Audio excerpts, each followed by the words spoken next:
Hey, what's going on, everybody? This is your boy Jarrell Mason, and welcome to another episode of Beyond the Album Cover, where not only do I interview people inside the entertainment industry, I interview people outside of that as well. So for this episode, I got one of my good friends. We both went to UNCG together, but it wasn't until when we linked up at UNCG that we found out that we're from the same hometown area. So Littleton, North Carolina, not Littleton, but Littleton. Gaston, North Carolina, Halifax, Northampton County, Northwest Halifax, Northampton County West collaboration in the building. My man Corey Alston. Corey, welcome to Beyond the Album Cover, brother.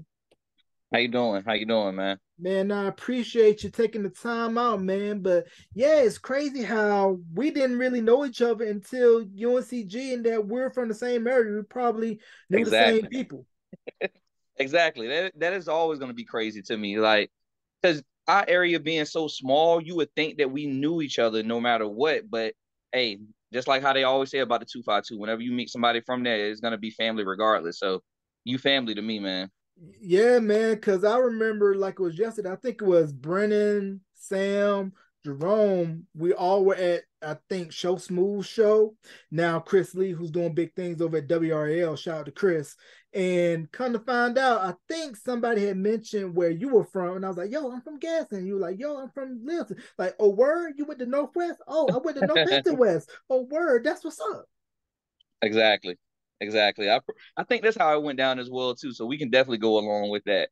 Yeah, yeah, man. And for those of you that have never been to Hollister, go to Hollister, but unless you're like Hedgepath or some other last name from Hollister, Evans, Richardson, Silver. That's yeah, the only way you man. can get in around there. Yeah, man. I think I only went to Hollister maybe once or twice, and that was only to go to Meetup Mountain Yeah, State Park. Yeah, sounds about right. yeah, yeah. 'Cause I think over by Hollister, that's where the Hiawassee Pony be at, over by that way, Yep, right? yep, exactly. Yeah, for those of you that don't know, Hiawassee Pony is a North Carolina recognized tribe with Halifax and Warren. So Hollister is like right around that way. So tell the people a little bit about yourself, bro. Yeah, my name is Corey Alston. Like how Jarrell been saying, I'm from Littleton, North Carolina. You don't say little town, you say Littleton or Littleton. That's how we pronounce it. But yeah, went to UNCG. Went for physical therapy, but I've always had a passion for music, had a passion for a little bit of everything, really. I actually do a little catering right now. I have my own catering business. It's called Dano Barbecue. I specialize in all types of barbecue, but I can do everything else, including your traditional soul food cooking. All right, yeah, I'm gonna need you to ship me some of that because I only get to go back home every 2 to 3 years, so I'm missing that good old NC chopped up barbecue, Eastern barbecue, preferably, not Western. Exactly. There's a difference, folks. Do have Eastern NC barbecue because we use the vinegar pepper flakes based sauce in Eastern North Carolina, and Western, or some say Lexington, is more of a ketchup paste based sauce. Yeah, so you don't want to get yourself stabbed up if you try to go to a barbecue joint in North Carolina. You ask for like sauce and they give you Yeah, Eastern or Western. You definitely don't want to do that.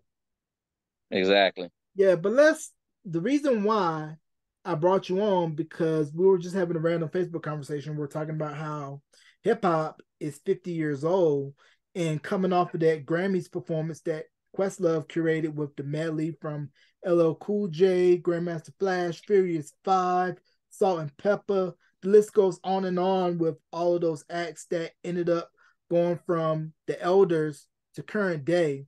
What was your take on seeing that? And did you ever think that hip hop would be around to see 50? It's crazy to think. Growing up into hip hop, my dad teaching me so much about the culture, so much about the music, how it went from not being accepted anywhere to being accepted worldwide. It's incredible to really think of like that. And to actually see them on the stage of the Grammys, getting that medley to perform like that, it's profound. It shows you how far we have came as a culture of hip hop, and it shows you how the marketing scheme for hip hop has grown and has adapted and has changed over time. 50 years is a long time. It's a long time for anything really, no matter if it's a genre of music, no matter if it's a movie studio, no matter what it may be. So I'm just happy to be a part of this culture, and I'm glad that I got to actually witness that. Yeah, for sure. Because if you think about how in '89 they boycotted the Grammys because they wouldn't televise the hip hop award portion, to now you're getting a medley at the highest pinnacle of the most popular music award show. That just shows that it comes full circle. Exactly. Yeah, and with us being from North Carolina and how, the South was looked at pre Atlanta, pre Outcast, pre Dungeon Family, that it was just Uncle Luke, booty music. Outside of that, you had Houston, what was going on with Rap a Lot, with Ghetto Hmm. Boys, what was coming out of Memphis with 8 Ball, MJG, 3 6 Mafia. But outside of that, the South really hadn't made any noise until Outkast came out with 7 Player List Cadillac Music in '94. Then it was off and running with everything coming out of Atlanta, and then later what was to come out of Virginia with Missy, Timberland, the Neptunes. Yeah. Yeah, so talk about that and how, for you as a fellow Southerner, seeing all these Southern acts come and really stake claim to that we're just not some slow Southern hicks. Yeah, it's the growth of it.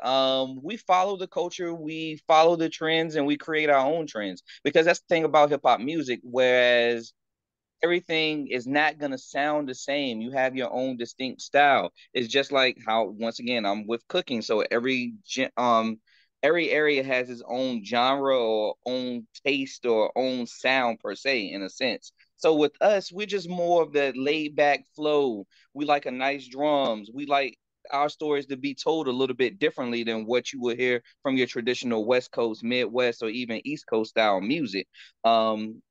Just like how you was mentioning with Outkast, Southern Playalistic Cadillac Music, some one of the greatest albums ever crafted, in my opinion. And especially coming from one of the greatest groups to ever touch the mic or even try to rap. Because Andre 3000 meant it when he said the South got something to Got say. something to But say. but prior to 7 Player Listed, we also got to give props to Arrested Development because they laid that groundwork too. Because although Speech, originally from Milwaukee, ended up moving down to Atlanta, and they had that whole bohemian vibe that was out when conscious rap was pretty much in, and Tennessee did numbers. Yeah. Still a classic to this day. Anytime I hear that song, it just puts me in a good mood, a very relaxing mood, because that's just that same conscious style rap. Anytime you hear anything that's gonna be from that specific genre of rap, you're just gonna feel good about it. Yeah, because Speech just recently did an episode of Questlove Supreme, and he was saying how Tennessee was the last cut on their debut album, and how when Prince discovered that they sampled Alphabet Street for the record, he waited until the song exploded, then called him and said, "Hey, I want this much for the sample." Didn't break him over the head, didn't say, "I want half of all your publishing." It was like, "I want a flat fee." And Speech said that he didn't realize at the time that was Prince cutting them a break, because he could have hit him over the head and said, Yeah, "Take it off the shelves. I want all your publishing, or I want yeah, an exorbitant amount of money for you to clear this sample," yeah. which I found nuts. Now, with Virginia, everybody, at least I know, for me, for where we were at, was claiming like they were from VA, because with Newport News and the Hampton Roads area being within a couple of hours drive, they were like, "Oh, we're close enough." So we claim Missy, Timberland, Neptunes. So what was your take when you first heard a Neptunes beat? Oh man, you know I'm a real huge J fan. So hearing my first Neptune's beat, it was just incredible. It was just amazing because if I'm not mistaken, it may have been Give It to Me. That may have been my first Neptune's beat that I've heard. And it's just that traditional Pharrell sample and that traditional Pharrell sound with the drums and with the horns and the patterns of it. It's, you know that it's him, and it's just something that's intoxicating that it always hits your mind and hits your soul whenever you do hear it. And they're definitely game changers. Pharrell still out doing his thing. Chad, a little bit more on the reclusive side, still dibbling and dabbling, but doing it more low key. And then with Missy, she's up for nomination for the Rock and Roll Hall of Fame this year. Hope that she gets in. Yeah. And a lot of people don't know that she got her start in a girl group called Sister. And they were discovered by Devontae Swing. Yes, that Devontae Swing from Jodeci. And her, along with Timbaland and Tweet, she was in a group Sugar. And then Static Major, rest in peace, Player. They were all with Devontae in this collective called The Basement. So, what was your take when you first heard Missy and Timbaland? Um, that started very early. The Rain was the first Missy song that I ever heard. And just to know that she had her hands in some of the greatest songs that have ever been crafted and created is just something that's profound to say. Missy is actually she actually is my favorite female rapper of all time. Because a lot of female rappers can't do a lot of the things that she can do, whether if it comes from singing, whether if it's come from writing, producing, rapping, all of those things. Missy can direct, she can dance. Like you can't name anything that Missy can't do. So it's hard to root against her. It's hard not to like her. And like how you were saying about being a part of the basement with Timbaland and Devontae, like Devontae, a lot of people don't understand the eye that he had for talent.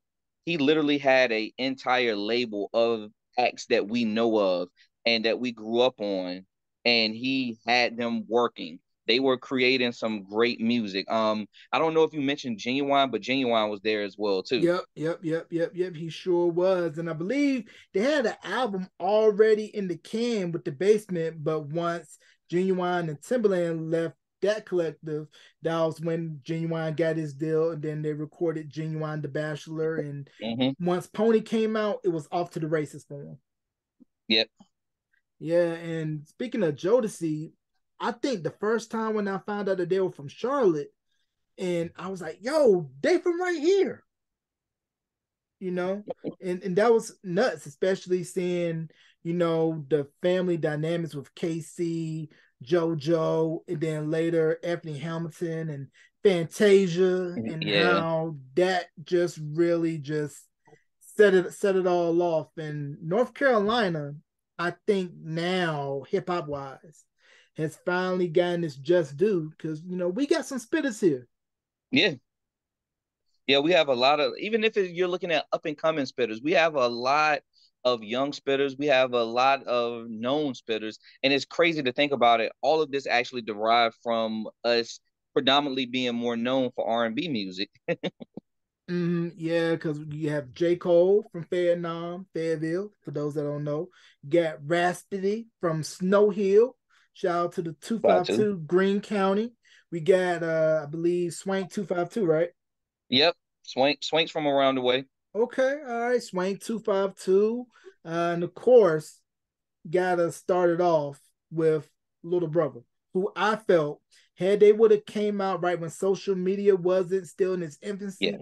they would have been bigger than what they had, because I think the minstrel show went over a lot of people's heads. And for Hmm. me, it took a minute for the minstrel show to grow on me. I have a soft spot for the listening because when I was at WAG, I used to blast the listening all the time. But now going back and listening to the minstrel show, it's just as good, if not better, than the listening. Yeah, I 100% agree there. That's a great body of work. They did a lot of great things with that, and like how you just said right here, it went over a lot of people's head. They missed out on a lot about it. So anyone who didn't get an opportunity to listen to it, I definitely say go back and check that out. Yeah, definitely that. And you can catch Fonte and Pooh still out there doing their thing, touring his little brother, Knife Wonder doing his own separate thing. Go listen to May the Lord Watch, and then all of the foreign exchange projects that Fonte and Nicolay been putting out over the years. Definitely dope stuff. And they come from that lineage of native tongues like Tribe Called Hmm. Quest, De La Soul, rest in peace, True Goy, Black Sheep.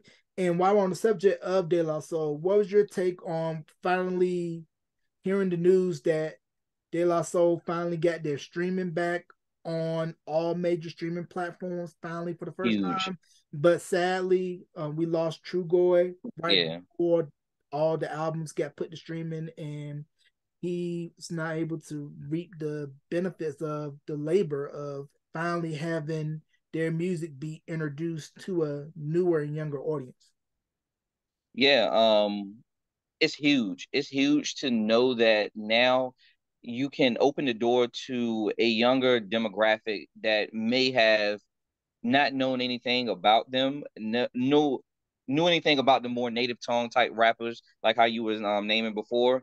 So for them to get the opportunity to learn and get to visit those classic albums and that classic material is just big. It's huge for them. Because I remember me myself being younger and just wanting to have more knowledge about hip hop and to wanting to find more about it, like knowing the history, knowing different rappers, knowing different styles.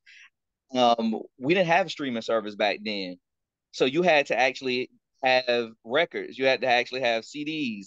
You had to have cassettes. It was a lot of different ways that you could research that wasn't as easy as how it is today. But nowadays you can't find cassette players. You can't find a lot of CD players. But shout out to my dad. My dad actually put me on to a lot of different things growing up. So I had the opportunity to learn about pretty much any and everyone. Yeah, you just like me, probably was up in these Becker Village Mall streets at Camelot slash FYE getting that Exactly. tape and CD collection together. Exactly. Yeah, man, I was either at FYE, Camelot, Peanut Shack, Tilt, Walden Books. That's where my mama always knew where I was gonna be at. Like, Mom, give me my $2 so I could go to Gold Mine slash Tilt, and Hmm. let me just be. I'll find you in Fashion Bug. Exactly. Yeah, man. For those of you that don't know, our mall, I say it loosely, Mall mall. loosely. It ain't Becca Village. I mean, it ain't Crabtree. It ain't Streets of South Point. It ain't even the Four Seasons in Greensboro. Our mall was so tiny to where you could literally stand in the center of the mall and see everything.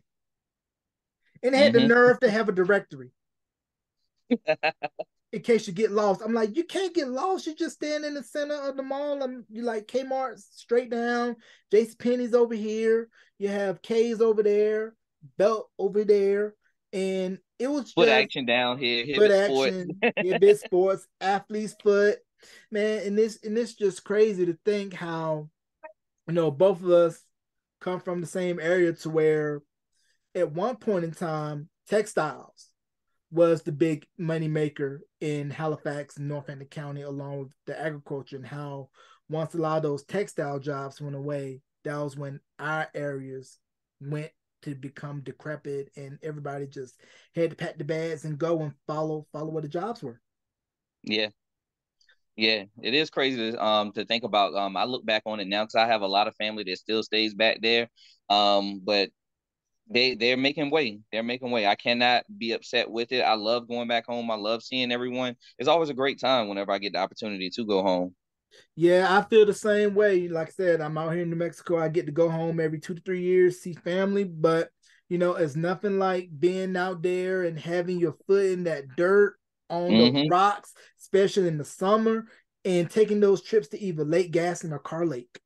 Yep, you said it there. Yeah, Car Lake was definitely a go-to stop because I had lived in Halifax County for about 2 years, and we would always stop through Littleton at the M&M Grill. Is Hmm. no longer in existence. Best burgers and sausage dogs in the world. Don't at me, at your mama. So we would stop there, get something to eat on our way up to Car Lake, and then of course they'll fire that grill up. And it didn't take much back then to really, have a whole lot be, done to make a kid happy. You were happy with Yeah, going to Car Lake, or you thought you were really doing something big if you went to Rocky Mountain for something. exactly. Yeah, but man, we going to go to East Crossing. Like, man, I can't wait to go to Cayman's and stun on them. Even though I can't get that race car jacket, I'm just gonna stay and just look at it. But Cayman's, that was definitely the spot where you would go to and find the latest urban Urban. apparel, Hmm. and some of the boys who had those big rubber bands, they would shop there because that stuff would be very expensive. Or like me being poor and broke, you would go to KB toy stores and window shop because all the games locked up behind the counter, and the associate would look at you like, are you looking for anything? Like, no, I'm just standing around. Or you're just waiting until to buy time once the demo station for whatever game system was hot at the time come open. Exactly. Yeah, but speaking of hip hop, video games, especially the soundtracks, have been heavily influenced by hip hop, like Street Fighter 2, a lot of the games out of SNK, and Hmm. just to see how those two lines became blurred, with the merging of the music and the culture, and even more so once EA Sports or EA, excuse me, came out with the Def Jam Vendetta games. They need to bring those back. Yeah, we definitely need one for Detroit, Chicago, Houston, Atlanta. They just need to go worldwide. Yeah, I need a Waffle House stage though, where we have Yeah, I definitely chairs need that. throwing, crowds flying, and where you can get an auto tag assist from a person in the crowd that help you fight them off. And let me tell you, for those of you that are not Southerners, we both know this because we're Southerners. If you go to Waffle House during the day, you'll be fine. There's nothing bad that will happen to you if you go to Waffle House during the day. But if you go after midnight, go at your own risk. Exactly. The Prepare worse, yourself for that. yeah, the worse the sanitation grade, the better the food. Absolutely. Yep, if your cook has a black and mild or a blunt behind the ear and they're short staffed, you know you're going to get excellent quality service. Exactly. It's gonna be the best service of your life. You're gonna feel like you're at home in your own kitchen. Yeah, be sure to sit at the counter though, where you can see all the good action over by the jukebox, because you may see somebody fighting, and the element will come in, and you know what happens when the element steps in the room. Exactly. Yeah, they go kaboom like Method Man in the Anything SWV remix. So a hip hop producer that from North Carolina, Greensboro specifically, had the world on fire back in the mid 90s with his work on Jay Z's Reasonable Doubt, Camp Low, Uptown Saturday Night. Prior to all of that, he was in Original Flavor, and that was the first time that most of us, at least me, I heard of Jay Z because he was on the Can I Get Open record. And one before Original Flavor, he was in this local group in Greensboro called the Busy Boys. Can we just talk about the impact of Ski Beats? Ski Beats. Oh my God. Like he did a lot. And you got me right now. Oh man, because I did not expect you to bring up Ski Beats, but I should have expected that all day long. So yeah, his impact on hip hop, actually being able to work on Reasonable Doubt, is actually super impressive. I'm trying to remember exactly what tracks he did. Uh, I'm looking it up now. So I know, yeah, I know he did a good chunk of yeah, Reasonable Doubt, and then when he produced the Hot Right record, the Now City record, at yeah, least locally in North Carolina, at least I know 102 Jams probably played it, and for sure Ken 97.5. And yeah, that was where I heard it. I was like, oh snap, North Carolina, and this is where everybody was like, okay, we really got to pay attention. yeah. So I did find it. He done Dead Presidents. He done Politics as Usual, Feeling It, and 22 Twos. So some of the more infamous beats that were on that album altogether, especially that like Dead Presidents. If I could touch base on that a minute. If you know me, you know that my favorite Jay-Z song is Allure. Allure, I always call it as being the growth from Dead Presidents. Like Jay-Z looking back on his life, reaping the benefits of what he talked about in Dead Presidents. It was Allure. Him living the fast life, him knowing that he needed to slow down, him knowing what his life was going to turn into. That was what Allure was about. Dead Presidents was him talking about the lifestyle in which he was living, what he was doing, teaching you lessons about why you shouldn't do this, why you should do this, little things of that sort. So Ski Beats, he hit a home run with Dead Presidents, if you ask me. Yeah, definitely that. And that record samples Garden of Peace by Lonnie Liston Smith. For those you don't know, I Mm-hmm. believe he's from Richmond, Virginia, Lonnie Liston Smith. And, I still quote 22 twos to this day at the end where the announcer lady is like, see, that's why we as the people can't have anything. Because we don't know how to go at places and act properly whenever I see something ninja-ish or comrade-ish taking place. Exactly. You know what I'm saying? But back to Atlanta and how we mentioned Dungeon Family, we mentioned um Outkast, Goody Mob, and all the associated acts coming from Dungeon Family. But let's talk about also what JD did for hip hop in Atlanta with So Def, Escape, Crisscross, Mhm. Bow Wow, in his first group, Silk's Time's Ever.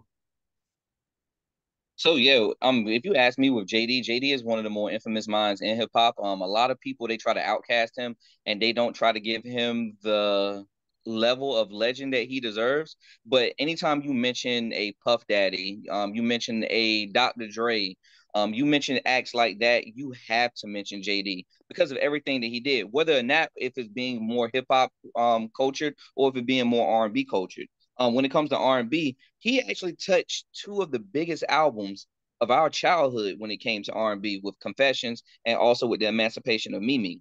So yeah, we know what he can do when it comes to the terms of R&B, but let's not sleep on what he did when it comes to hip hop music. He's done a lot. He signed a lot of great acts. He done a lot. From Bow Wow. Please don't sleep on Bow Wow. Bow Wow, he's a legend in his own rights, especially when it comes to growing up in the rap business and in the hip hop game itself.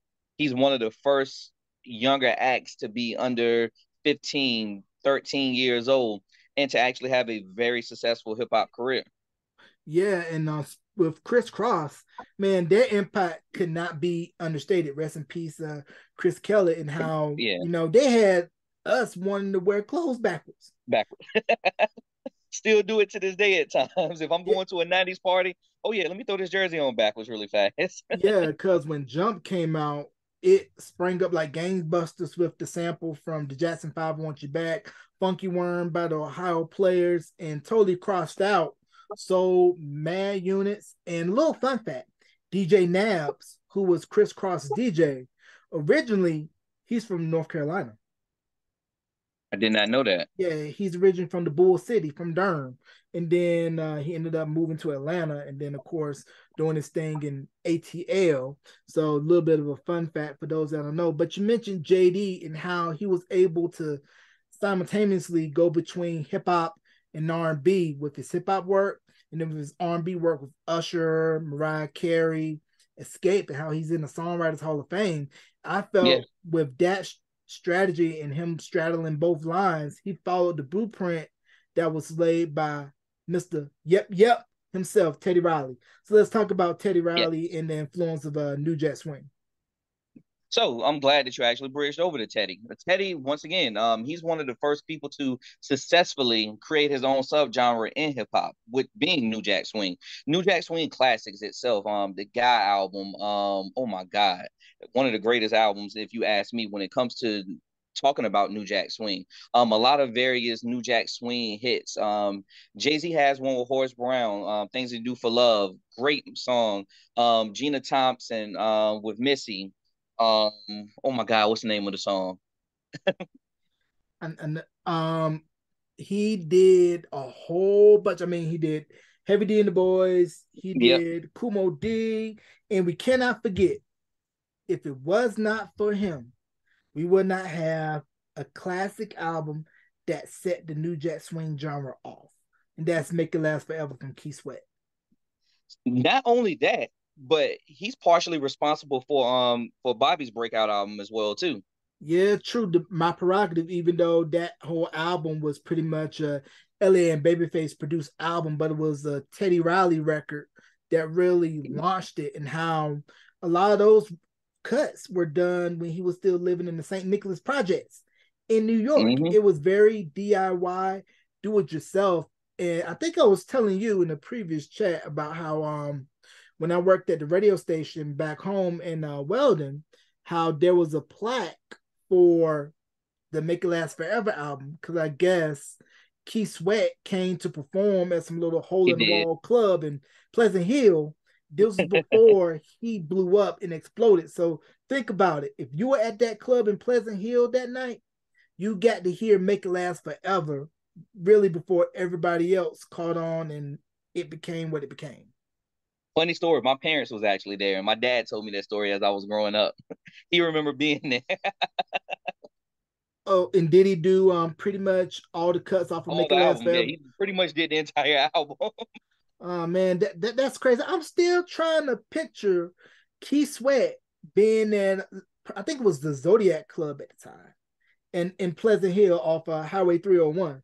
And how if you were in that crowd, you got to see this man and this monumental landmark album take shape and take place before it became a pillar in the New Jack Swing movement. Yep. That's just crazy, crazy to believe. And also another album that was a landmark in New Jack Swing that gets talked about, in this producer who I had the pleasure of interviewing on the podcast doesn't get enough credit for what he did, Kyle West, and I'll Be Sure, and the In Effect Mode album, and how that album too was pretty much landmarked as far as for New Jack Swing and the sound, because I'll Be Sure he had some bangers. Yeah. Off on Your Own is probably one of the greatest songs in that genre as well too. Um, a lot of people really don't talk about what Al B. Sure has done and what he continues to do. I guess because a lot of people actually they don't know how to categorize him, but sometimes you don't need a category itself. You just go with what sounds good and you go with what you do best. Yeah, because him and Kyle West, great formula. Did Al B's work on Jodeci's first album, Mm-hmm. Tevin Campbell's first album, a Yeah. classic. Yeah, Don't At Me, At Your Mama. I mean, I'm more partial to Night and Day though. Yeah. No, Night and Day is great. That's a great song. That Yeah, yeah. yeah, I'm surprised Drake ain't tried to remake it. Don't give him no, give him idea because I actually want to hear that. I want to hear how you would do that. Either Drake or The Weeknd, one of those two. Weekend, give it to Abel. Drake, he would do something great with it, but yeah, give it to Weekend. I think Weekend will actually do it a lot of justice. Slowing down the beat, whispering on it like how Albie was doing at first. Yeah, that's all the Weekend. That's all Weeknd. And you mentioned Guy's first album. There was a cut off of that first album that was supposed to have originally gone to I'll Be Sure and put on the In Effect Mode album. You Can Call Me Crazy. I'll Be Sure is actually singing backgrounds on that Mm-hmm. album. And I asked Kyle West this when I interviewed him. He said that it was originally supposed to go on In Effect Mode, but what ended up happening was, I believe Gene Griffin had took that song back from RB, put it on Guy's album, and Timmy Gatlin, original Guy member, was singing lead on that album because they didn't really have time to redo the song with Aaron's vocals because Yeah, the album was already done. Because even if you look at the album cover, it was Timmy Gatlin, Aaron Hall, and Teddy Riley. And after that, that was when Timmy Gatlin left and Aaron's brother Damon Hall came into the group. And you can catch Guy currently on tour right now with New Edition, Keith Sweat, and Tank on the Legacy tour.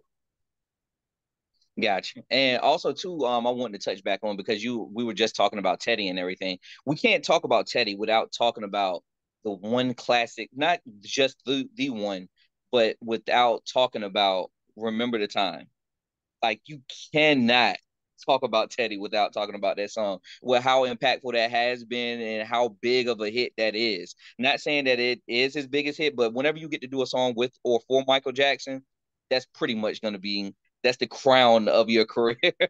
Yeah, he pretty much did the whole Dangerous album. Him along with Yeah. the late great Bernard Bell, who just recently passed away, and everybody that was affiliated with Teddy worked on that album because Michael was smart to where he recognized that, okay, my sound with Quincy has passed and I need Mm-hmm. to be more fresh. So he ended up hooking up with Teddy, and the seeds were layered for that when the Jacksons put out their 2300 Jackson Street album in '89, and they had this cut on there called She that was produced by Teddy Riley. And it's a mystery to me why that cut was never released as a single. But I believe once Michael heard that, the seed was planted for him, like, let me work with this guy. Yeah, and like how you just said, that's what made Michael such a genius when it came to music. He had an ear and he knew where the sound was always gonna go. Because even if you listen to his the album that came out after he passed away, what those producers and what those writers were able to do by crafting and making Michael's sound more modern was just amazing. Even though a lot of those things he already had prior worked on as well too. Off that, I can't remember the name of it for nothing, but the song called Chicago, it gives you that more New Jack Swing type feel as well too that we were just talking about. Right. And another monumental album for New Jet Swing. And this album was the transition period for this group. You know, they started off as kids and then they wanted a sound to show their maturity. And it also helped that you brought in a singer with a grown man's voice Mm-hmm. in Johnny Gill. I'm talking Mm-hmm. about New Edition and the With any Heartbreak album. heartbreak. So let's talk about the Heartbreak album. Heartbreak album is incredible. Obviously, Can You Stand the Rain? Everybody knows that song. If you don't know that song, that was not Johnny Gill's coming out party, but that was the song that would more than likely introduce you to who Johnny Gill was, and him having the opportunity to get his lead in that song. It was just perfect. It was set up for him to actually have that song. Right. And I think what helped him and Jam and Lewis was the fact that, you know, they were working with Alexander O'Neal and Yeah. how vocally Johnny's texture and tone was very reminiscent of Alex minus all the gruffness. And it's like, okay, I know what to do. And they were smart enough to where, okay, we're going to slowly spoon feed you Johnny on the album.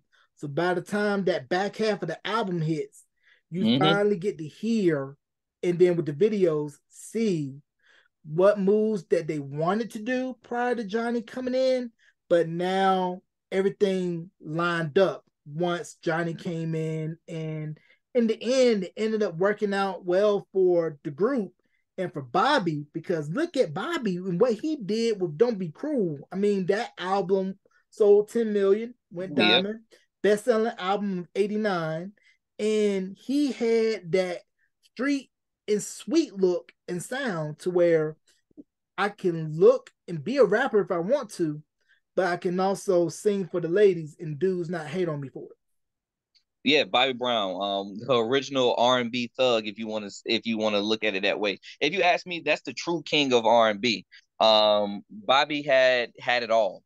From being able to dance, being able to sing. Actually, he did rap at times too. Think back to the Ghostbusters song from what was the name? The On our song own. itself. Oh On yeah, our On own. Our Own. Think back to it. That was a great verse that he had.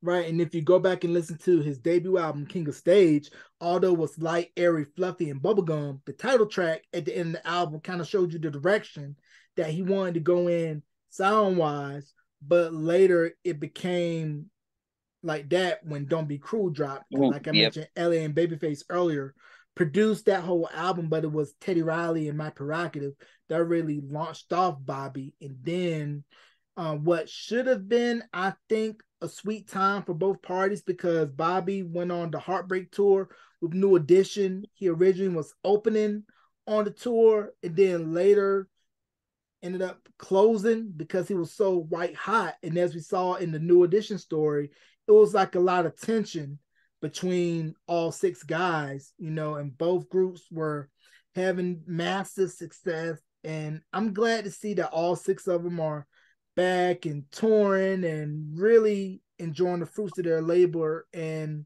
understanding just the impact that they had not only on Black culture but pop culture in general. Culture. Yeah. And to touch base a little bit on New Edition, a lot of people don't give Michael Bivins his due when it comes to what he introduced. He literally gave us Boys to Men. Yes, indeed. Boys to Men, ABC, MC Mm-hmm. Brains. I mean, if you look at what, you know, Diddy did, he pretty much followed the blueprint of Michael Bivins. You know, because Yep. Diddy was interning at Uptown Records, rest in peace, Andre Harrell, and how he had the eye to take Jodeci, who originally was dressed up like church country boys, you know, because you know they come from church, and say, hey, we gonna have you be dressing like how we dress in New York with the combat boots, with the black, and just Mm-hmm. really just had a strong eye for look. And if you listen to KC vocally, you could tell he studied Bobby Womack heavy. Yep. I mean, he even covered him on Jason's Lyrics soundtrack for If You Think You're Lonely Now. Yeah, 100%. I definitely do agree there. Honestly, not only that, but at times you can hear the this is gonna be controversial, but you can hear the R. Kelly in him as well too. Um, KC, if you ask me, he takes a lot from a lot of the greats. From like I said, R. Kelly, you said Bobby Womack, a little Sam Cooke as well too. He has every bit of soul, he has every bit of R&B and hip hop in him, blended perfectly. Right. And also Aaron Hall vocally was no slouch either. Yeah. Gospel, church. And I felt he should have had a bigger solo career, but like you mentioned, the guy from Chicago came in and just really just did Look his at thing musically, but given lights of everything that came out with him, it's kind of like a weird space for me with R. Kelly. Because while musically a genius, but given everything that transpired, I look at him differently completely. yeah. Yeah, no, I definitely agree there. We don't have to touch much on it, but I 100% agree with you there. Yeah, it's definitely a 10-foot pole you definitely do not want to touch. And I was wondering if you were familiar with the R&B group Troop. Sorta. I'm not gonna jump out and say that I know a lot about them, but I know here and there little things. Yeah, so they were considered the West Coast version of New Edition. And they had hits back in the 80s, you know, with Mamacita, Spread My Wings, famously covered All I Do Is Think of You by the Jackson Mm. 5, Sweet November by the Deal. But you may know one of the members of the group, Steve Russell. He is still a well-known songwriter and producer. He did Gas to Be for B2K. Oh man, did not know that. Yeah, he did Gas to Be for B2K. So I interviewed Steve back at WAG actually. And he was telling me the story of how Gas to Be came to be. And it was because an exec over at Sony was a huge fan of Troop. And he was telling Steve about B2K and how he wanted a song for them like a Troop record. And that's how Gas to Be came to be for B2K. Because honestly, I couldn't stand B2K when they first came out. But that was the only B2K record that I liked. But let's face it, B2K and those groups, they weren't for us. They were for Yep, girls. yep. B2K, IMX slash immature. Yeah, that was 100% for the ladies. Yeah. Oh yeah, let's put some respect on Immature. Immature, underrated. Yeah, I Uh, agree. Underrated. Marcus Houston, underrated, aka Go Home Roger, underrated. And you know, on the female side of things, in the 90s, that was when it was like, ooh, you had a murderous row of female groups. You had Yeah. Jade, In Vogue, SWV, Escape, TLC. I mean, Mm-hmm. we could go on and on. And you mentioned New Edition and Michael Bivins earlier. How if you go back and look at the cover of Ooh on the TLC tip and kind of look at some of how BBD used to dress when they first came out, Yep. TLC was heavily influenced first album Fluence. wise Mm-hmm. by BBD. No, 100% agree. And even coming from New Edition, they influenced a lot of the up and coming male R&B groups. Between New Edition and also Boys the Men, you literally you birthed Jodeci, if you want to say. You have Drew Hill, you have Jagged Edge. Jagged Edge heavily influenced by New Edition. They even had the J.E. Heartbreak album, which was influenced by Any Heartbreak. Right. And then also, if you go on the pop side of things, if there was no New Edition, there'd be no New Kids on the Block, no Mm-hmm. Backstreet Boys, no NSYNC, no 98 Degrees. So pretty much every BTS, One Direction. So pretty much every male R&B and pop group in the past 40 plus years have been influenced by Ronnie, Bobby, Ricky, Mike, Ralph, and Johnny Yep. in some way, shape, or form. Yeah. So let's talk about Bad Boy and that Ha. run. I mean, Bad Boy, I mean, Diddy was a genius to take those records from the 80s, sample them, introduce them to a new generation, which will be us, and pretty much had a sound that was sort of street, but it appealed to the clubs and radio. Yeah. Like how you just said, Puff was a genius when it came to those things. He had a eye, he had a ear, he had it perfectly. A lot of people don't understand why he gets the tag producer, but he gets that tag because of that ear. He can hear things that other producers may not have been able to hear. Stevie J wasn't going to catch all of those things, so Puff was going to be like, "Hey, do this, turn this up, turn this down. I think that they should be doing this. I think that this should be said here." That's what Puff was there for. Yeah, So he had a ear and he knew how to make massive hits, and he had a run of those for years, for year in and out. No matter who the artist was, if you was on Bad Boy in the '90s or if you was affiliated with Puff Daddy in the '90s, you were gonna sell no matter what. Because, and I believe we had this conversation before too. Because we didn't, how we not mention her yet? Mary with what's the 411 album? So um, Puff had a lot to do with that as well. yeah, for sure. You know, he was over at Uptown when that record dropped, and Real Love, which was produced by Corey Rooney and the late Prince Marky D. Now, I want to talk about Prince Marky D. A lot of Go ahead. people only saw Prince Marky D as, you know, from the Fat Boys, but production wise, songwriting wise, him and Corey Rooney, they don't get their just due because that whole free album, Prince Marky D and the Soul Convention, I mean, that straight up R&B, and a lot of people said Prince Marky D was real heavy with R&B. Yeah, honestly, it wouldn't surprise me. Yeah, that's definitely a dope album. It's actually on YouTube. Definitely take a listen to that. And I was about to say before diverging off the Prince Marky D about, you know, with the Locks, how when they were on Bad Boy, and how when you looked at the versus battle between them and Dipset, and how you could tell in the Locks performance how their years of being on Bad Boy came to their aid during that, because there's one thing you're gonna learn being around Diddy. You're gonna know how to give a show. Exactly.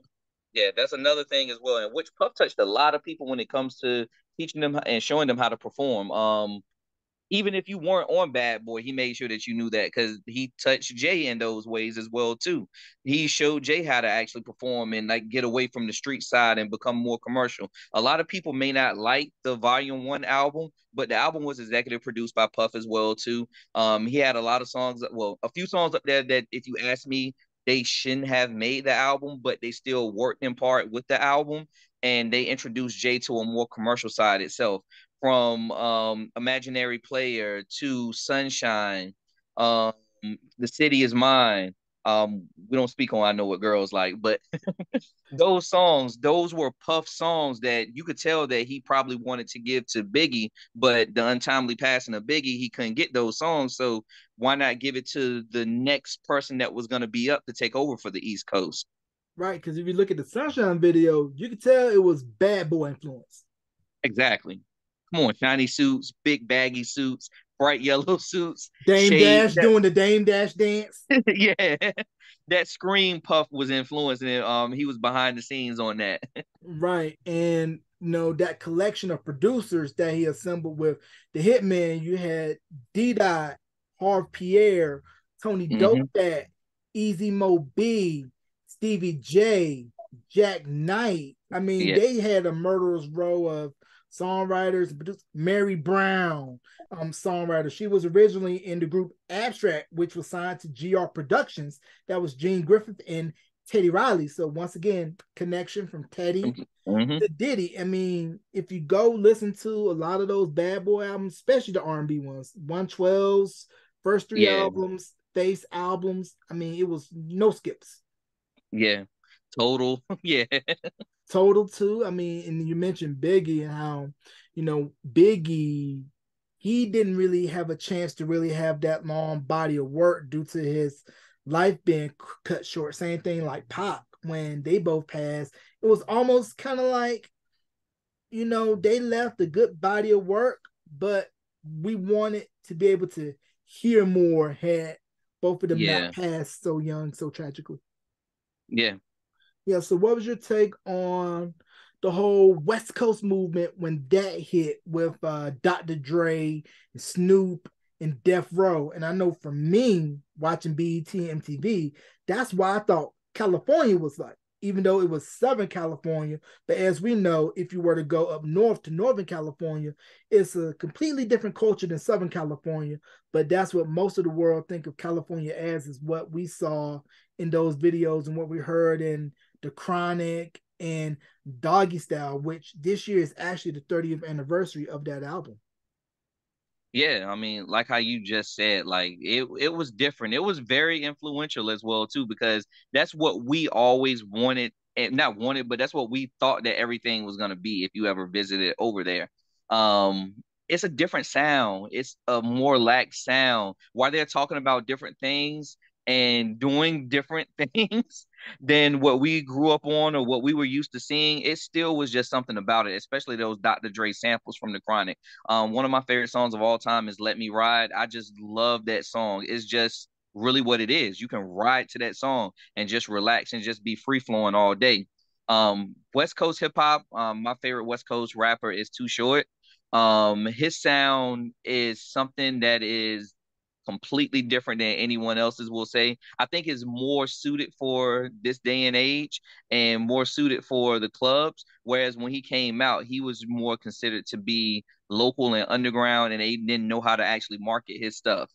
Yeah, the Born to Mac album, a classic. You mentioned Too Short, and of course I mentioned Northern California and how you had him, E40, the late Mac Dre, G Yeah. Easy.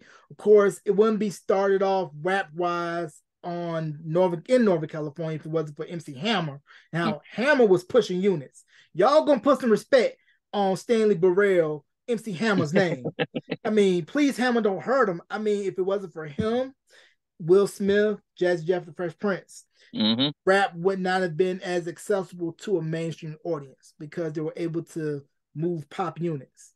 Yep. Like how you just said, you need that crossover appeal. You have acts like that.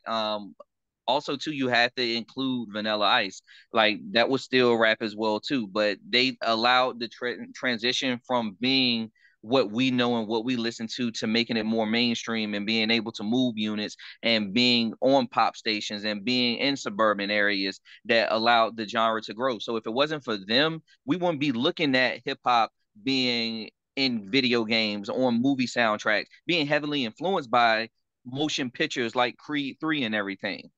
Right. And then also we saw hip hop being launched and seen in films, with Spike Lee and Do the Right Thing, and the late John Singleton with Boys in the Hood, Poetic Justice, High Learning, and the Hughes brothers with Menace to Society. You could tell with those three directors and how those movies were hip hop influence. Also got to throw Juice in there too. Yeah, I was about to say you got to touch base on Juice. Yeah, Juice is a classic, and with that movie Above the Rim, and I mean, this was back also during a period too where soundtracks were fire. I mean, the New Yeah. Jack City soundtrack fire, Above the Rim soundtrack fire, Love Jones, Jason's Lyric. I mean, labels really took their time to really make sure that the movie soundtrack was going to hit along with the movie. I want to throw one in as well too. If anyone hasn't gotten the opportunity to listen to this, please go out and listen to it. The Mo Money soundtrack, incredible. If you want to listen to something that's gonna highlight what New Jack Swing was, there you go, right there. Oh yeah, I forgot about the Mo Money soundtrack. I think that was put out on Perspective. That was Jimmy Jam and Terry Lewis's record label, the record Yep. label that gave us Sounds of Blackness and Mint Condition. Mm-hmm. And the thing about Jam and Lewis, as far as their production, they're able to go from hardcore funk, smooth R&B, and pop. They pretty much took what they learned from Prince being in the time and made it poppy. Because if you listen to If It Isn't Love, it has that poppy bounce, Mm-hmm. but it had that R&B edge, and it showcased New Edition's vocals perfectly. 100% agree. And then, like how we were just talking about "Can You Stand the Rain" earlier, how it smoothly transitions over to that song, and you get that more ballad R&B style and feel that they were able to introduce. And of course, their work with Janet. I mean, Janet put out two Yes. albums prior to Lincoln with Jam and Lewis. They were good, but they just really didn't have that bite, that attitude. But once she got with Jam and Lewis and they put out Control, it was like they unlocked the untapped potential that wasn't able to get let out in those first two albums that she put out. Yeah. Yeah, I mean that album was monster. And if you think about back in the day too, this was when artists used to be able to milk an album for let's say 2 to 4 years before putting out their next album. Because I mean, Bobby Brown ate off "Don't Be Cruel" from '88 to about '92, so about Yeah. a good 4 years between "Don't Be Cruel" and the Bobby album. Janet was able to milk Control from '86 to around '89 when Rhythm Nation came out, Came out. and then when Rhythm Nation came out, she was able to milk that from '89 to '93 when the Janet album came out. So it was like artists, they had a longer shelf life as far as, being able to milk an album for what it's worth. Yeah, and to touch base on that, it goes back to the music itself. Those albums were filled with such great R&B songs. They were able to put out 5 and 6 singles, like how your traditional pop albums are nowadays. A traditional pop album, you can put out like 5 and 6 songs, touching base on. I know this not hip hop or urban and R&B, but the Katy Perry album, Teenage Dream, she literally had 8 singles from that album, and she had that span from like 2007, 2008, all the way to 2012. So it's literally what you're talking about, and I just need to make that comparison. But nowadays, we get an album. Well, even before the times of streaming, an R&B album probably is going to run you maybe 2 or 3 singles, and then you may get like an additional album cut here and there. But by the time that the year is over, that's when you're expecting new music from an artist. Right. And I think the one artist today, well, there's two that pretty much can kind of go off that old school formula where they don't need to be in everybody's face all the time. They can put out an album whenever they feel like it. Rihanna, Beyonce. Yes. Because they were the last from that old school breed, especially Beyonce. Because you can see in her stage show and the way that she prepares, she was influenced by the greats, Michael, Prince, Janet. I mean, the list goes on, and how Bruno too, and Yeah. how they really take their time with developing their craft and leaving the audiences wanting more and not just throwing something out just for the sake of it. I'm gonna touch base on Bruno. I was not a Bruno Mars fan at first until I actually saw him perform. I can't remember when it was, but it was on the BET Awards, and he had a performance, and I was like, "This is probably one of the better performances that I've seen out of a younger artist." So it made me go back, listen to a lot of his music, and look up various performances, and it made me a fan of his. Yeah, I liked Bruno too. Like when he first came out, I heard him on the B.O.B. record, and Yeah, then Just the Way You Are. I thought it was gonna be more, pop AC. But then once he got exactly. to the 24 Karat album, that's when he went full R&B. And also a side note, there's one person in his band, I believe, that's from Wilson. Wow. Yep, Wilson. I think he went to, I want to say either Bedingfield or Fike. one of Okay. one of those two schools. But yeah, he's from 252.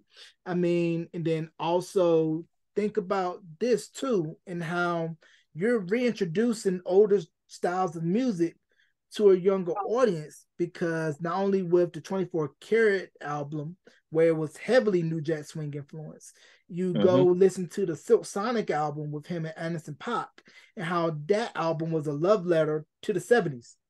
Yep. And they redid Love's Train by Confunction, and that's definitely given a new life to that song. In addition to when Drew Hill covered it on their debut album. I mean, Drew Hill, put some respect on Drew Hill, especially Cisco. So, yep. I mean, there's two things Cisco can do: sing his butt off and do a backflip at the drop of a dime. Because I But remember, yeah, because I remember watching the Rock the Mic with DJ Cassidy. I think they had Cisco on there, and Cisco out the blue just did a handstand. I'm like, why? Why are you trying to do a handstand for no apparent reason? But yeah, it's not just really Cisco. If you ask me, what I did like a lot about like older R&B groups, it was you always had those 1 or 2 songs where someone else could step up and take lead and would absolutely kill it as well too. And if you ask me, it was with Drew Hill. It was what's his name, Jazz. Jazz. Mm-hmm. Yeah, Jazz did it with a couple songs, If you ask me, I love his verse on These Are the Times. That was my favorite verse on that particular song. Also to Never Make a Promise.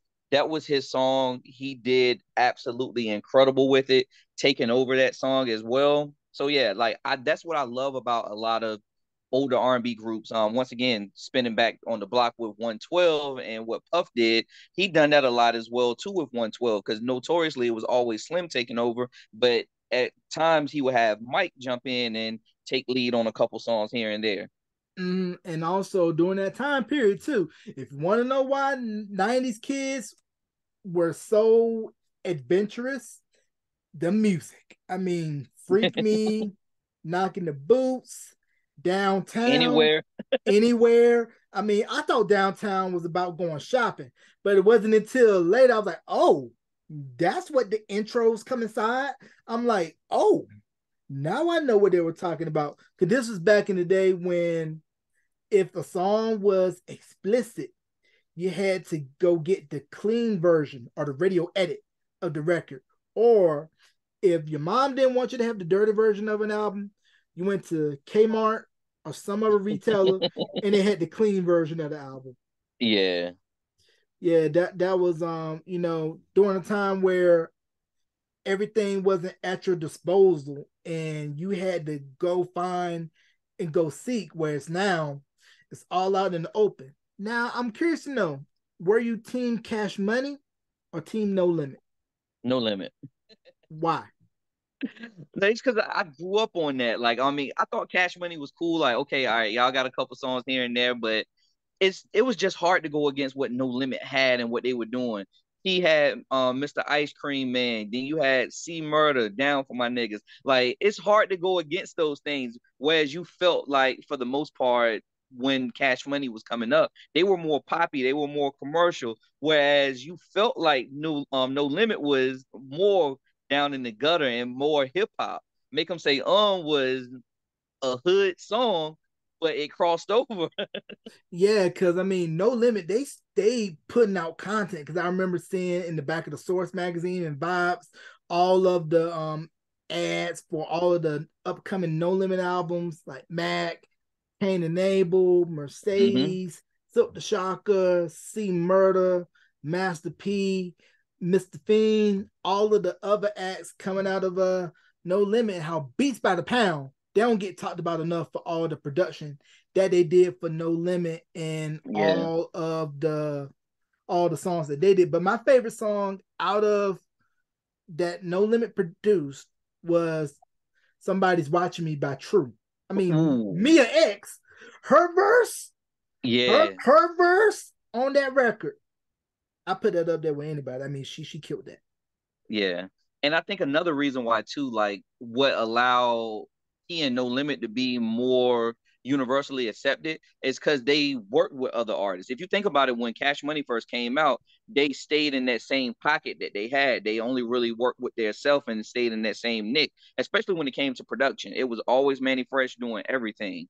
So it was hard to see them venture out and hard to see them touch everything else. Whereas P, even if he didn't have it produced by someone else. He was actually going and outsourcing artists, him signing Snoop, him going and working on 4321 by LL. Him signing yeah, he signed Matt 10 for a minute, if I'm not mistaken. Mm, yeah, I never thought about that until you mentioned it. How Cash Money was pretty much straight in house, but you mentioned Master P, how he was open to collaborating with everybody, and that also just brought into my mind Michael Jackson and Prince. How Michael was more collaborative, while Hmm. Prince was very insulated, really wanted to keep everything close to the vest and in house. Yeah, that's a great way to put it as well. While both are great, they each have their own separate lanes and how what Master P did business wise. I mean, his deal with Priority still talked about to this day. And Yeah. how, for an independent artist, an independent label to walk to a major and say, nah, I want to do a 50-50 P&D.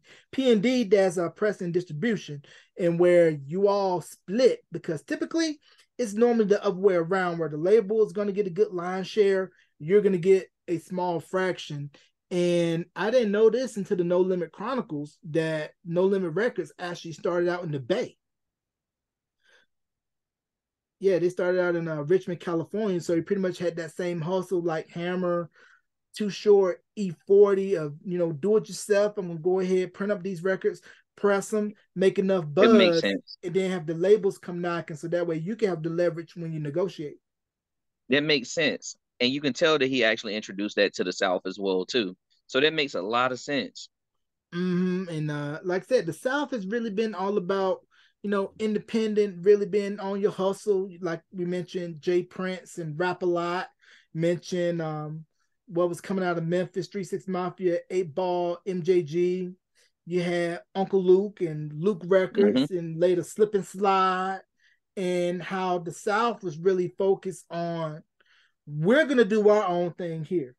And if the majors come to us, that's all well and good, but we just fine doing it independent. Yep, 100%.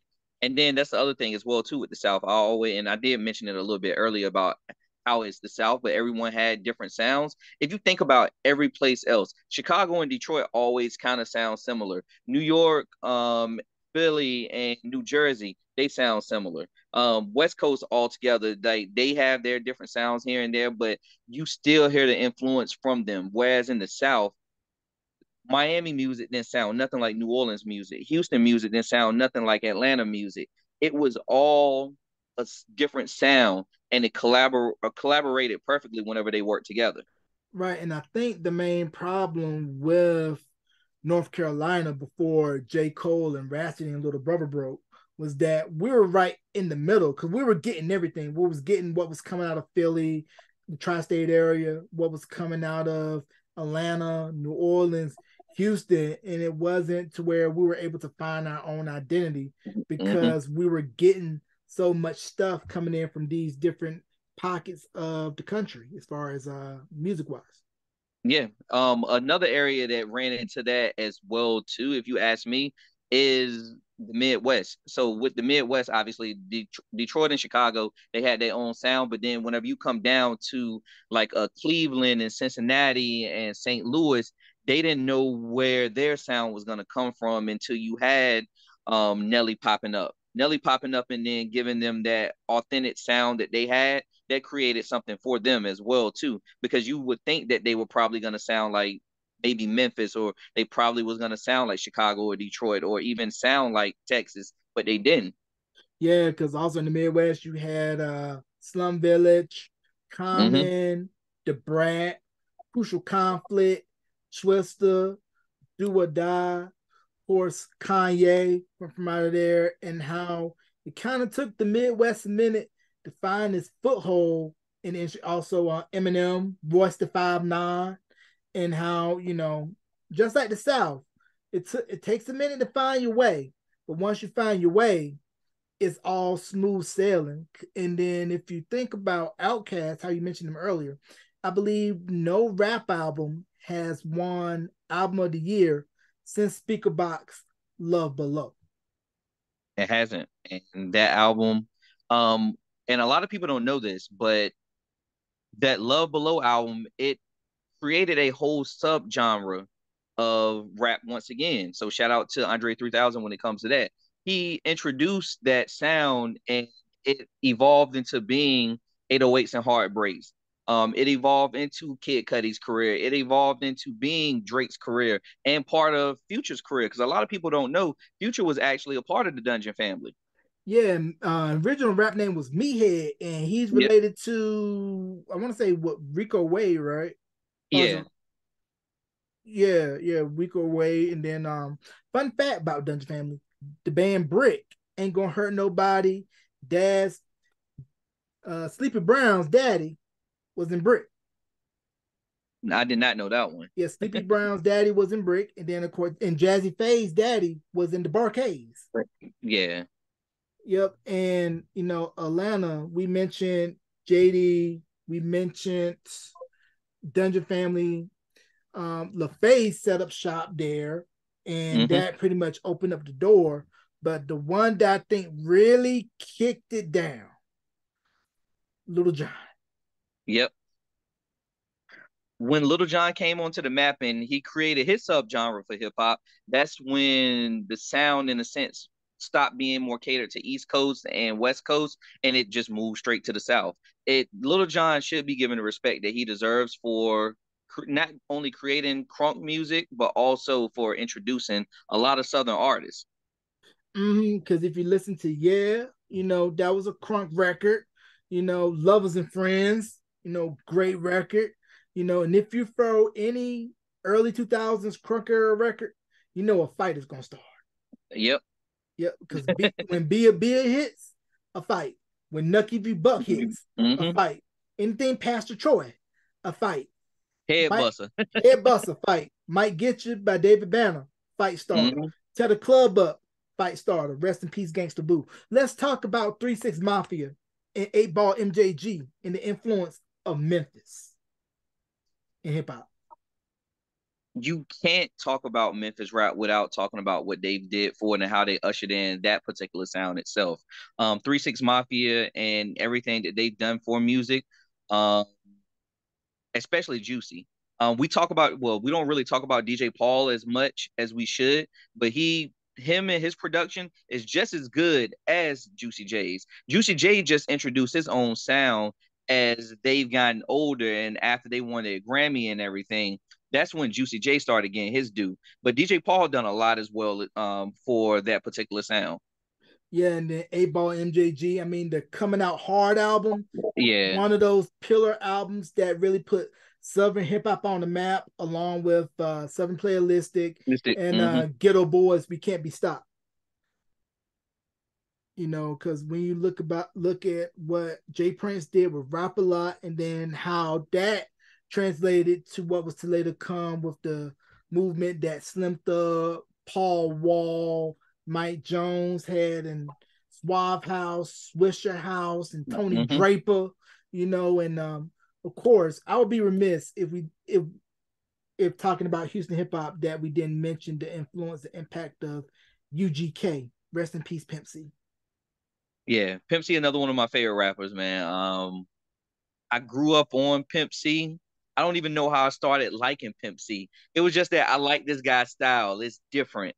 Is He's not like anyone else. His voice, and this, I guess this is how I am with rap in general. Like I always go to a more distinctive sound. It has to be a different sound. That's another reason why I like Too Short. Another reason why, like I said, I like Pimp C. In groups like Wu Tang, I always gravitate towards the more unorthodox rappers like GFK, Ghostface. I love Ghostface, one of my favorite rappers as well too. In Griselda, Westside Gun is my favorite. In the Locks, Sheik Luch is my favorite because they have that more unorthodox sound and they have a different style itself that just transcends and just sets in. So even with mentioning, getting back to the point in the topic, mentioning Pimp C, we also have to talk about his influence over New Orleans as well too, with Webby and Lil Boosie. So Pimp C is always a great when it comes to that. Right. And I want to talk about your thoughts on the Wu Tang series that's on Hulu since you mentioned Wu Tang and how they pretty much changed the game for hip hop, not only as a collective, as a 9-man group, but also business wise. Because you look at what RZA and Devon did, to where when they negotiated their deal with Steve Rifkin over at Loud, instead of having all 9 members being tied to the label, if they were to do a solo album, they're like, nah, we're gonna spread all 9 members to various labels because Dirty was on Elektra, Method Mm-hmm. Man was on Def Jam, If they, and all mm-hmm. the other members were on various labels. So just talk about the impact of Wu Tang. RZA with an incredible business mind. That's what that was an incredible idea that he came up with. But also too with him being in the business prior and him having to learn about failure and having to build himself back up. I felt like that is what inspired him to do those things because it turns into if one thing fails, we still have everything else to build this back up as well too. So I always love that idea. It's always one of those things is family first in a sense. Family is going to be first. If I'm going to eat, I'm going to make sure everyone else eats. So that's what stands out the most about that series to me. Yeah, and GZA had a solo deal too prior to Wu-Tang had a record out Yeah, called Come Do Me. And if you look yeah. at that video, Raekwon and ODB was in the video. It was very much a New Jack Swingy Father MC type record, and it really didn't do as well for Jizza. And then you mentioned RZA had a single deal too. It was on Tommy Boy, but he was known as Prince Prince Rakim. Rakim. Yeah, and then the We Love You Rakim record, and it really didn't move. But like how you said, he reset and said, I'm gonna do it right, get these other guys, and we're gonna blow up. And he was smart to say, like, okay, I'm gonna put Method Man over here, and then he can do a joint with Mary. I'm gonna put ODB over here, and he gonna do a cut with Mariah.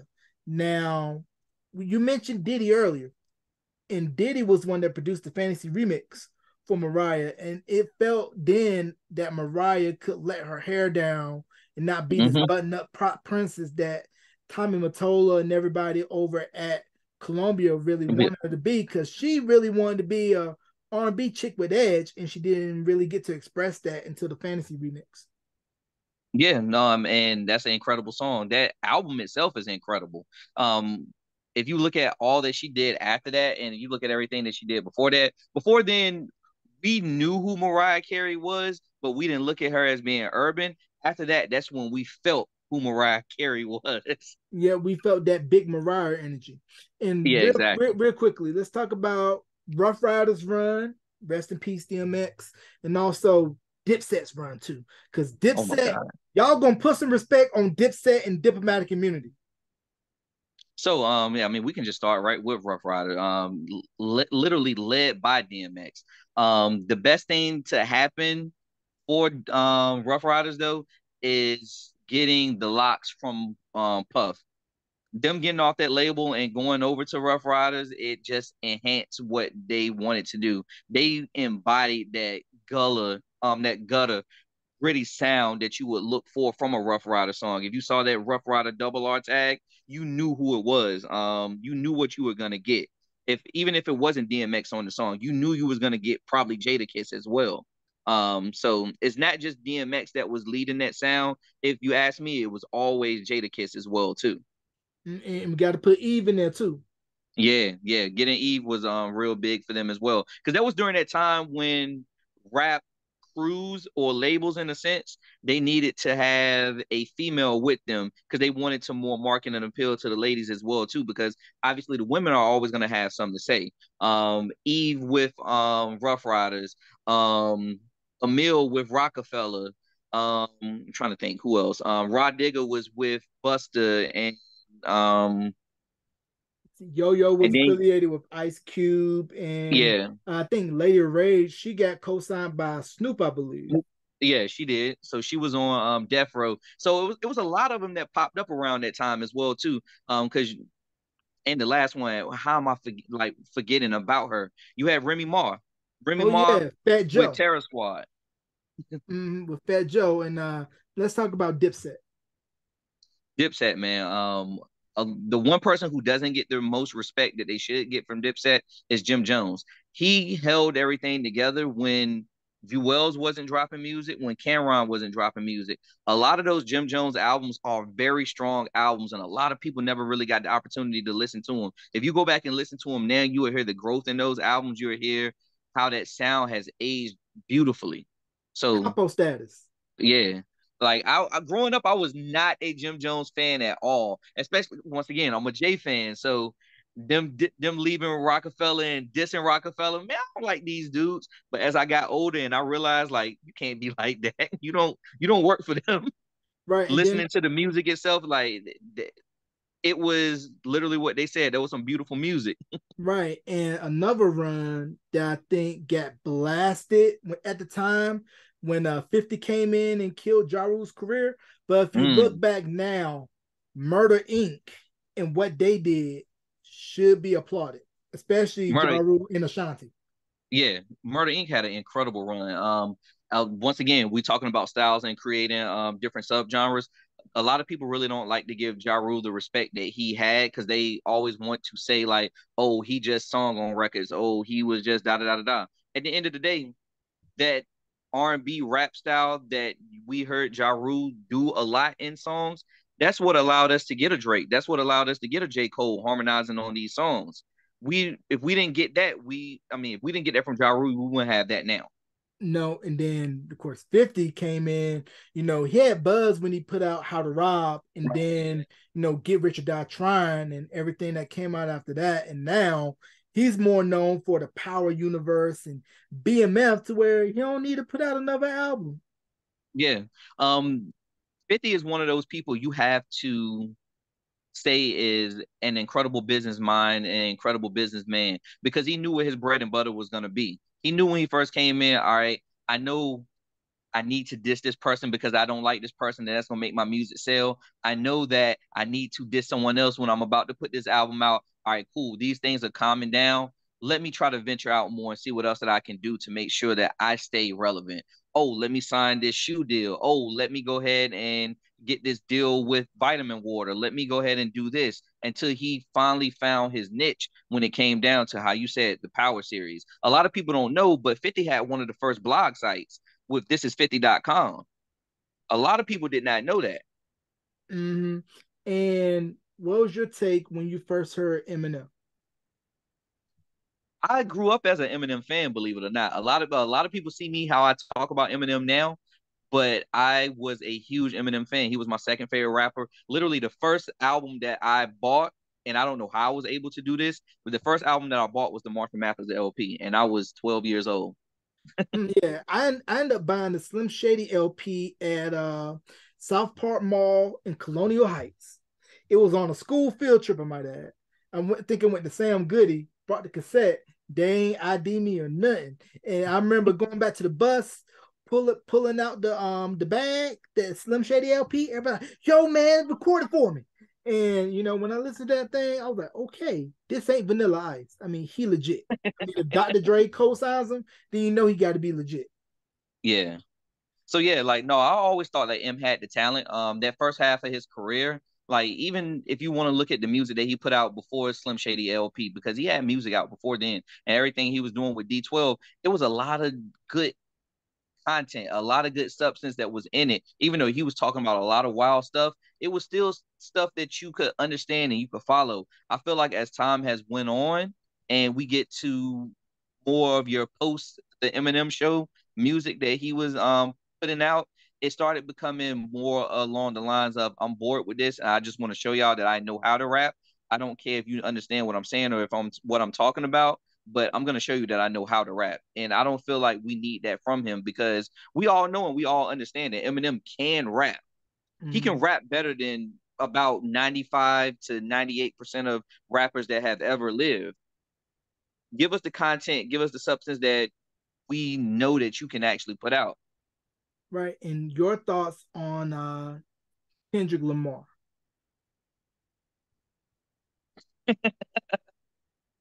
This is gonna be controversial. So with Kendrick Lamar, I feel like after Good Kid, Mad City. And I don't blame him from changing his sound. I love when artists grow and I love when they try to discover their sound and they venture out because that's something that Kanye West does a lot. He doesn't want any of his albums to sound the same. But I feel like it got to a point with Kendrick Lamar, he wanted to market himself off the black struggle and not make the music for us, but more sell it to outsiders if you follow what I'm saying. And I always felt like that was very controversial. But it just that's how it feels to me. That damn album is a good album, but I feel like it's not where everybody rates it as. Um, and I feel like a lot of people try to push it on you too much. I did like the his recent album. I like that a lot. I just didn't like that song where he was screaming with the girl that gave me anxiety. Oh, the We Cry Together record off of Mr. Yeah, Morale and the Big Steppers. Great album. And your thoughts when you first heard from Vietnam, J. Cole. rap god. Rap legend. I've met that guy. He's a great guy, very humble guy. I met him before he blew up, and I met him after he blew up, and he acted the same both times that I met him. Um, I feel like his music more speaks to me, and every time he releases something, it more caters to where I am in my life. So I feel like he makes the soundtrack to my life. When I first heard the Come Up, it was like, this guy is amazing. Like, who is this? Like, it didn't speak to me at that point, but as he started dropping like the warm up, it was like, okay, I relate to a lot of this music. And here we go with the sideline story. This guy is really speaking to me at this point. And then we go all the way up to For Your Eyes Only. A lot of people feel like that is a overrated album, or a lot of people feel like that's probably one of his worst albums. If you ask me, that's my favorite album. It spoke to me the most, even though he wrote the album from someone else's perspective. It still spoke to me the most because it reminded me of times of being in college in Greensboro at UNCG. It reminded me of situations that I had with ex-girlfriends and different things of that sort. So it was just a beautiful album to me.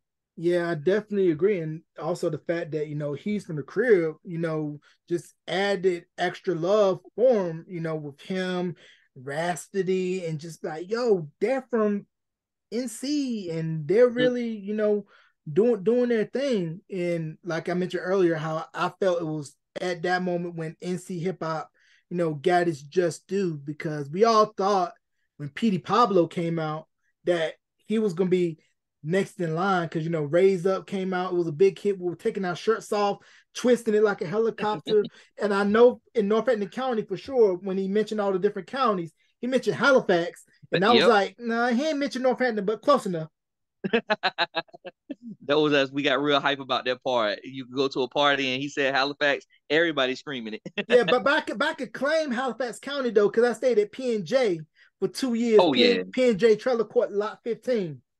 Yeah, yeah, Ask you can about me. claim it. Ask about me. Yeah, because how I ended up getting to Gaston was I was in Georgia for family vacation, and somebody snuck through my room window, stole my little piggy bank, stole some of my mama's jewelry. And I stayed there, were like, nah, we're gonna move back to Gaston. So that's how I ended up in Gaston. So, like I said, I can claim Halifax County.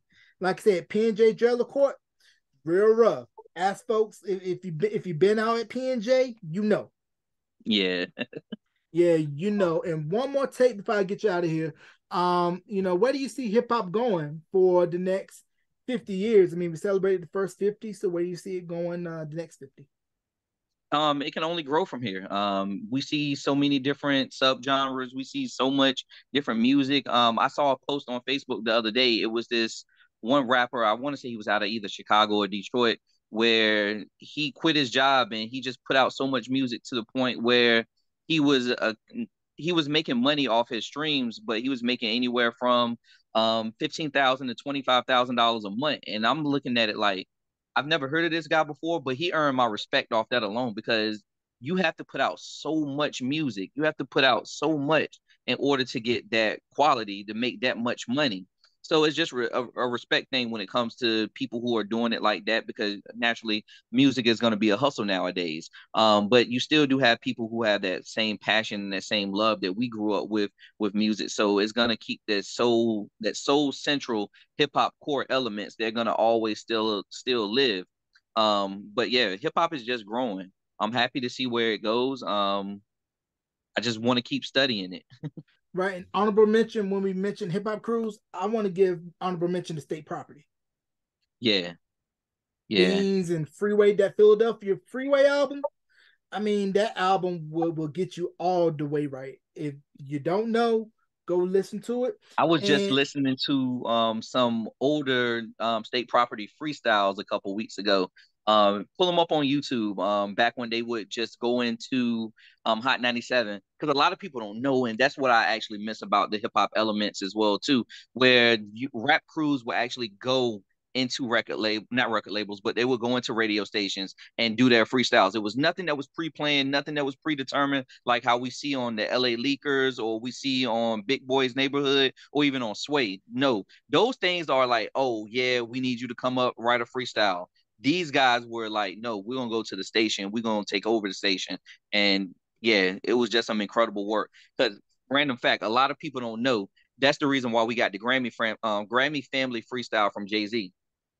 oh, I did not know that, because like you mentioned, this was back when you really had to spit. I mean, when you went to the studio and it was like a collaboration, you have somebody in the corner writing their verse, you writing their verse, and you want to make sure your verse is nicer. And also, when you were on a mixtape, your mixtape rap wasn't on your regular rap. I mean, you did Mm-hmm. it exclusively for the mixtape. RIP DJ K Slay.